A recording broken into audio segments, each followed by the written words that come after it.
let's do a draft of the future members of the Madden 99 Club. This could be fun. Who do you got? I mean, I almost, is it fair if I go Joe Burrow right off the bat? Am I allowed to do that? I mean, all right, I'm going to go Joe Burrow. It's not the Joe Burrow Memorial Draft. Let's go. I'll take Joe Burrow. I do think there's a few names here that are worthy of that, even this year being a 99. Like Joe Burrow was one that I was interested to see. Would he be a 99? Justin Jefferson. Let's talk about that. Oh, okay. I didn't think he'd be a 99. Yeah. I thought maybe he'd be a 98 this year. I really expected Jamar Chase to only be the only 99 receiver. So I was a little, surprised by that, honestly. All right. I'm taking the guy you would have taken if you didn't take Joe Burrow. And I know who it is. And maybe I'm wrong. Jalen Carter. It is. That's why that's exactly right, you jerk. Exactly right. That's my guy. You're not allowed to take him. Well, and he's getting a little more mature. He's getting stronger. He's dropped some weight. And he's the master of F up the play. Exactly. And also F up the play and not for someone else to make the play, for himself to make the play. Yeah, exactly right. I'm with you all the way there. I would have been fine if they made him part of the 99 Club this year. I would have. That was one of the things I said on my podcast yesterday. I'm with you there. I'm going to follow that up with Micah Parsons because I believe he's that. To me, if you give me two choices in the NFL to start your defense with, it's one of the two guys we've just mentioned. I'm either going to pick Micah Parsons or Jalen Carter. That would be my draft pick to start a new defense in the NFL. And of course, my thoughts about Micah Parsons. We've talked about him so much, and we talked about him for a full segment yesterday. He's unlike a guy like him is rare. They don't come around often. We've talked about it a lot. He's the only guy I can remember that's really ever been compared to Lawrence Taylor in the same capacity, where he can just do everything. The speed is like he's a defensive back. The strength is like he's a defensive tackle, and he's got instincts to play the game. So, yeah, I'll go Micah Parsons there. And we talked about the motivation that folks like Joe Burrow and Patrick Mahomes would have for being left out of the 99 Club. Now, TJ Watt's going to see Myles Garrett on there, and he's going to think, what the hell? Definitely. And that's going to give TJ Watt a little extra. Right. Just a little extra going forward. And Micah's the guy. Yeah, Micah's the future at that position. And I'm a little surprised he's not already in it. Jaden Daniels, Commanders quarterback, he's on his way, I think. There are questions. Is he going to regress this year? Because we've seen guys who had that great rookie season who take a step back, and I would like to see him a little thicker. Yeah. I'd like a little more natural armor on him to have him make it through the 17-game grind, soon to be 18 in the NFL. But I feel like he's got the skills, and he's got the demeanor. He's got the overall vibe, the overall attitude, the overall abilities, everything necessary to be a 99 eventually. Maybe not right away, maybe not next year or the year after, but I think he eventually lands in that prime of his career like Allen and Jackson and Mahomes and Burrow, where it's a no-brainer that he's a 99. Yeah, I'm with you there. He was on my list for sure. I mean, I thought about taking him last round, actually. I mean, yeah, Jaden Daniels, for my money, we showed my graphic before as far as the top 10 quarterbacks. I think Jaden Daniels is already in the top 5. He's right there, and reasonable minds could differ. Him, C.J. Stroud, Stafford, Herbert, like we talked about, that's that next group of guys there. But Jaden Daniels, even if he takes a step back this year, it's not going to be a step back where we're going to be like, oh, gosh, it's really struggling. It's going to be a step back of like the team, the NFC East has gotten used to the Washington team. They're a little used to Cliff Kingsbury and how they do it. So it's not as easy maybe as it was last year. But I still think they're going to be incredibly competitive, that's for sure. All right. I think I'll go I'm going to go Pat Surtain. I mean, he's the NFL defensive MVP. I don't know what his ranking is. I think that comes out on Thursday, but I would think he's a 97 or a 98 anyways. But, yeah, he's got the potential to be a 99 guy. He's got the potential. He's one of those guys we talk about. Like, you can just go, hey, you got him, and then we can figure out the defense for everybody else. And that's where Surtain, he's got ball skills, he's got size, he's got speed, he's got instincts, he's got it all. I could certainly see him being the 99 club in the near future. You could argue he should already be there. Yeah, exactly right. He's the defensive player of the year. Exactly How's right. he not 99? Yeah. There's no other corner. Let's make him the 99. All right, there's no tight end. Brock Bowers. Yeah. I'll put him there. Yeah. I fully expect him to be even better this year. Look at what he did last year as a rookie with a revolving door of not great quarterbacks. And now you've got Geno Smith, who is underrated and is going to go in there. And although the Raiders are probably going to be in fourth place in the division, they still should be better than last year. Bowers should be better, and Bowers is on his way to being a 99. Yeah, I'd agree with that. Out of some of the rookie pass catchers we had from last year, I wrote some of them down. Bowers, Brian Thomas Jr. in Jacksonville, I think has a chance to be a 99 in the future. Malik Neighbors for the New York Giants. I think all three of those guys showed the ability where it's like, whoa, you can formulate an offense around them, and they can carry the squad in the passing game by themselves almost because they're so talented and versatile in everything they do. So, yeah, those are three that jump out to me. And another one I thought about too, Mike, Jahmyr Gibbs.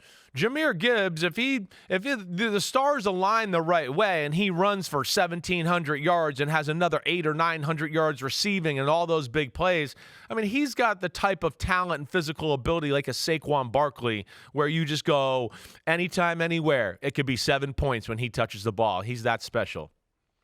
But if he doesn't have the production, they're not going to make him the problem. 99. That's right. The thing. And That's he's right. held back by this system that shares the touches between him and David Montgomery. Exactly. Because he could be a 99. And that's part of the challenge of getting guys to buy into this system. Because if you put me on a different team, I would be a 99.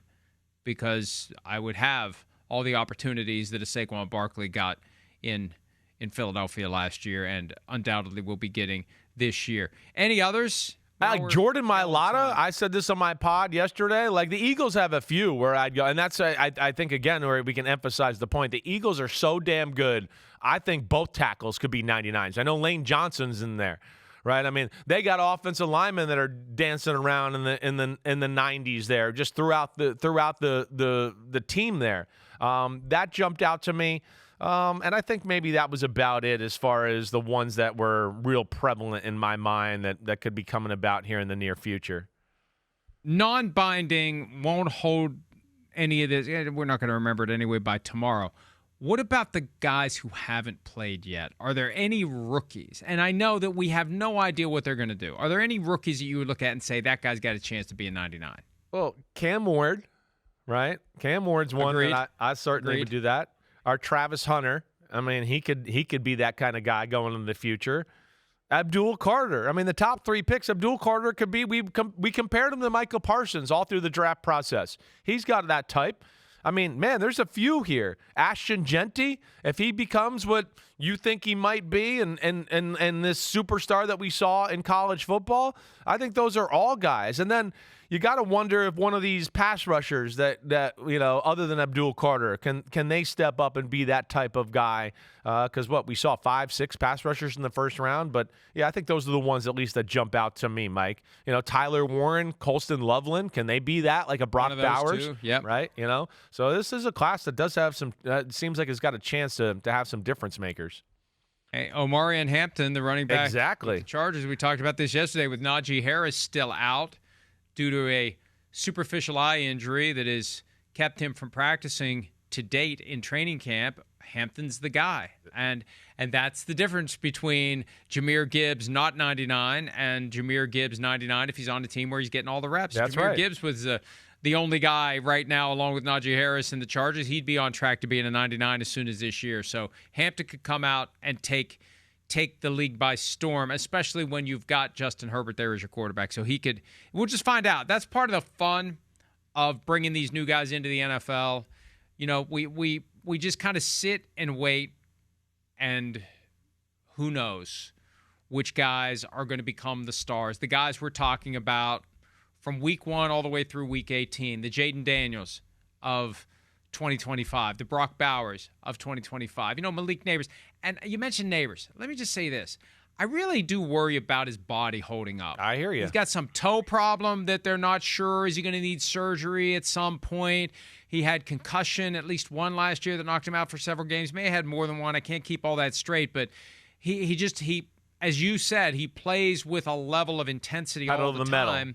Right. That is going to get you injured. It's more likely to get you injured than picking your spots and not going 100 all gas, no brakes all the time. That's right. That's part of being a pro a little bit, and hopefully he learns that. A lot of these guys are guys like Malik Neighbors. He's been able to play kamikaze. Oh, there's 4 guys going in there. I'm just going to lower my head and my shoulders and see if I can run through it and break a tackle. And he got away with that in college and high school and all that. The NFL's different, as you know. It's different.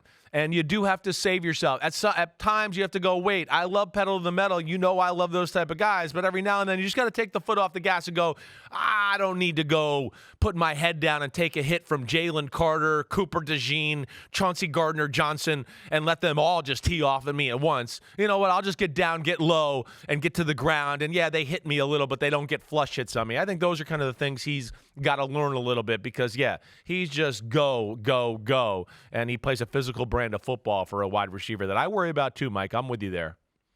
All right, we'll see. We'll see how this year's Madden is. Every year I always worry that I'm not going to enjoy the new Madden because I just pop it in and I start, not even pop it in, I download it and I start all over again. When you do the Ultimate Team, you go from a team that you've gotten to a 99 and you get knocked back down to a 58 and you spend the whole year building the team up and then you start all over again and that's just the ritual. But I'm telling you, I would not get through an hour on my bike if I wasn't playing that. And every once in a while I'll play like the soccer game or some other game, but it doesn't stick. It's always back to Madden or maybe one of these days 2K5 or whatever 2K would be if they eventually can get a co-license for NFL video game content. A guy who was a 99, I would assume, more than once in his career, Deion Sanders. He opened up yesterday about a serious health condition he has faced, and some of the things he said were awesome because he's in a position to become a person who can inspire others to make sure their health issues are taken care of. We'll